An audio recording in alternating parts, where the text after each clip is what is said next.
어서 오세요. 반갑습니다. 안녕하세요. 저는 작은 분식집을 운영하는 평범한 동네 아줌마입니다. 그런 저에게 막장 아침 드라마에서 볼 법한 일들이 벌어졌습니다. 그 황당한 일들을 말씀드리기 전에 전체적인 제 상황과 함께 이야기를 풀어보려고 합니다.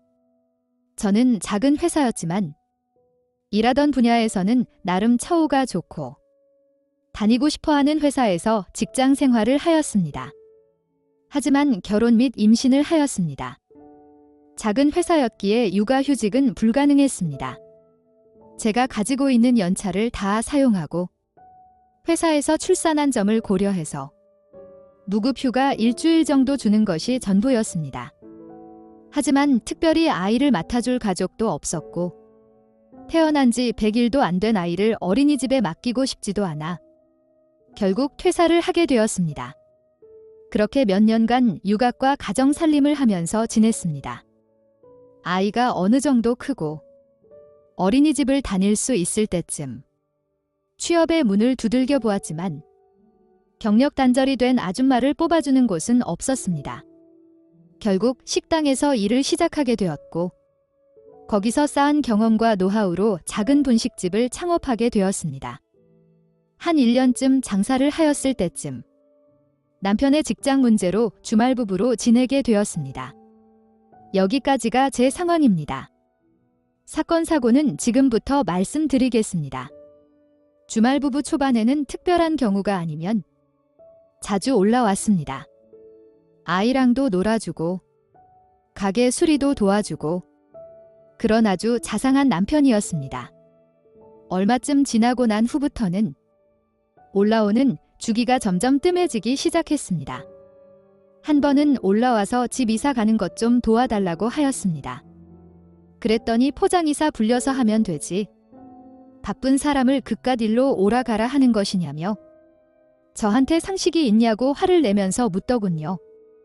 그때까지만 해도 그냥 피곤하기도 하고 일도 많고 하니까 남편도 지치고 예민해져 있다고 생각했습니다. 그래서 저한테 그렇게 말해도 이해할 수 있었고 사과도 하였습니다. 하지만 어느 순간부터는 다투는 횟수는 많아졌고 그걸 이유 삼아 더 안 올라오는 것이었습니다.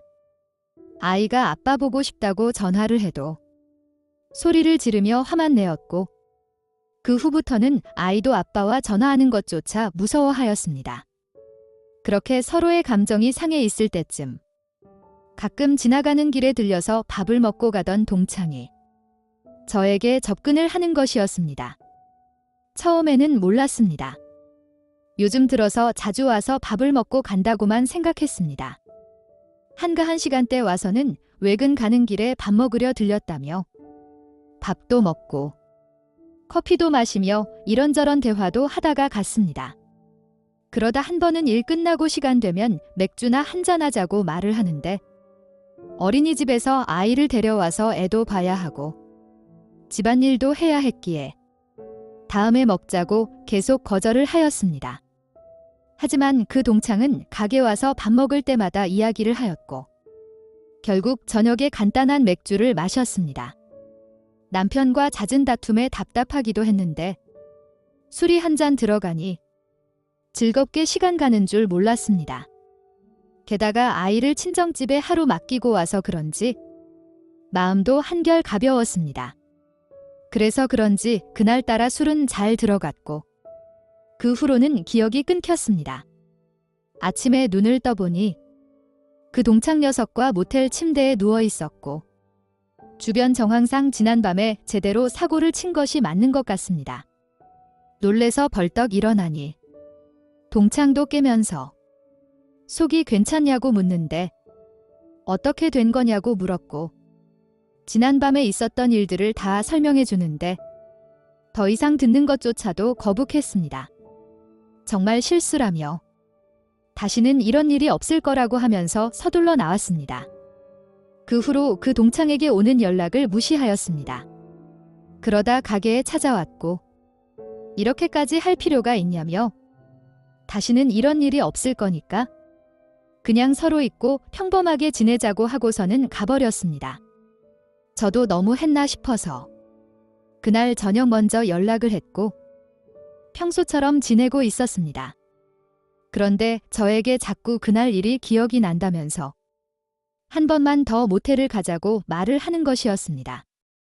절대 안 된다고 강력하게 거절하면서 한 번만 더 그런 이야기하면 다시는 가게에 찾아오지도 말고 연락도 다 차단할 거라고 하였습니다. 그랬더니 남편을 거론하면서 모든 사실을 다 알리겠다고 하며 엄마의 외도로 이혼하게 되면 아이에게 참 좋겠다며 협박을 하는 것이었습니다. 마음대로 해보라고 큰 소리를 쳤지만 마음 한편으로 걱정도 되고 엄청난 두려움이 몰려왔습니다. 결국 한참을 고민한 끝에 요번에 마지막이라며 결국 만났고 그렇게 모텔에 가서 치욕적인 시간을 보내게 되었습니다. 그 녀석은 저한테 자기보다 더 만족해하는 것 같다고 하였지만 빨리 끝내고 그곳을 벗어나고 싶었습니다. 그래서 원하는 대로 최대한 맞춰준 것이었습니다.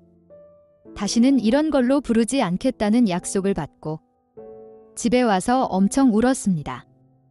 하지만 또 저를 협박하기 시작했고 그때마다 저는 그 녀석이 원하는 대로 해줄 수밖에 없었습니다. 언젠간 이런 날도 끝이 나겠지? 임신만은 피해야 된다는 생각에 피임만은 잘 지켜달라고 하였습니다. 그때마다 알았다며 대답을 잘하던 그 녀석이 저를 결국 임신까지 시켜버리고 말았습니다. 얼마 지나지 않아 남편은 그 녀석과 모텔 들어가는 사진, 산부인과 진료받으려 들어가는 사진 등을 보여주며 바람 피우는 것도 모자라서 내연남 아이까지 임신했냐며 이혼을 요구하였습니다. 그러면서 놀고 있는 아들을 보며 자기 아들이 맞기는 하냐고 묻는 것이었습니다. 너무 서러웠고 있었던 사실을 다 말하였지만 제 말을 들어주지도 믿어주지도 않았습니다. 그렇게 이혼을 하게 되었고 그 녀석도 뱃속의 아이가 자기 아이인지 남편 아이인지 알 수가 없다며 가버렸습니다. 그렇게 아들과 뱃속의 아이와 저만 이 세상에 남게 되었습니다. 배는 불려오지만 지켜야 할 자식들이 있기에 하루하루 열심히 장사를 하였습니다. 남편이 주는 양육비도 처음에만 한두 번 보내주고 끊겼습니다. 갑자기 작아진 집과 하루가 다르게 불려오는 배를 어린 아들에게 지금 당장 다 설명해 줄 순 없습니다. 하지만 그래도 내가 저지른 실수 때문에 벌어진 결과들이기에 적어도 아이들만큼은 최선을 다해서 키우겠다고 다짐했습니다. 몇 개월쯤 지났을 때쯤 전 남편의 재혼한다는 소식을 들었고 그냥 무시했습니다. 그런데 그 결혼식을 다녀온 지인으로부터 이상한 소리를 들었습니다. 그 결혼식에 저를 이렇게 망쳐놓은 동창 녀석이 왔고 전 남편과는 환하게 웃으며 인사도 하고 사진도 찍었다는 것이었습니다.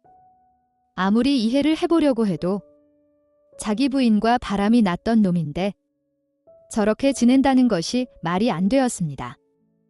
SNS 등을 뒤져보면서 그 둘의 주고받은 댓글들을 찾아보았고 확실한 증거는 없지만 그 둘이 저를 함정으로 몰아넣었다는 확신이 들기 시작했습니다. 그리고 현재 아무리 찾아보려고 해도 증거를 못 찾고 있습니다. 앞으로 어떻게 하면 좋을까요? 정말 미치겠습니다. 도와주세요. 오늘의 사연은 여기까지입니다. 구독과 좋아요, 알림 설정 부탁드립니다. 긴 글을 읽어주셔서 감사합니다. 구독과 좋아요 꾹꾹 눌러주세요. 꾹꾹. 알림 설정도 꾹꾹 눌러주세요.